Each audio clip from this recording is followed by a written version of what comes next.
సీతమ్మ తల్లి జాడ కనిపెట్టబడడం అన్నది ఒక్క హనుమయే సాధించగలరు. అన్ని కోట్ల వానరములను 4 దిక్కులకి పంపించినప్పటికీ అర్ధసాధకుడైన వాడు, సీతమ్మ జాడ కనిపెట్టగలిగిన వారు హనుమ ఒక్కరే అని సుగ్రీవుడి యొక్క నమ్మకం.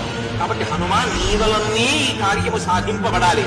అప్పుడు సుగ్రీవుడికి హనుమ మీద ఉన్న నమ్మకంతో రామచంద్రమూర్తి తన వేలి మీద, తన ఉంగరం మీద శ్రీరామ అని వ్రాయబడి ఉన్నటువంటి ఉంగరాన్ని తీసి హనుమకి ఇచ్చారు. హనుమ, మిగిలిన వాళ్ళు ఎవరైనా వెళితే సీతమ్మ అనుమానించి మాట్లాడదు.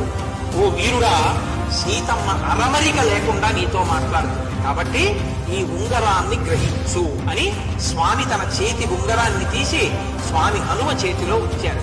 వెంటనే ఆయన ఉంగరాన్ని కళ్ళకద్దుకుని తన శిరస్సులో పెద్దగా పెరిగినటువంటి జుట్టు ముడిలోకి దోపుకుని ఆ ఉంగరాన్ని తల మీద పెట్టుకుని శిరసా రామచంద్రమూర్తికి నమస్కరించారు. తప్ప ఇంత గొప్పవాన్ని రాముడు నమ్మాడు, ఆ సుగ్రీవుడు నమ్మాడని అహంకరించలేదు. అంత వినయశీలి హనుమ.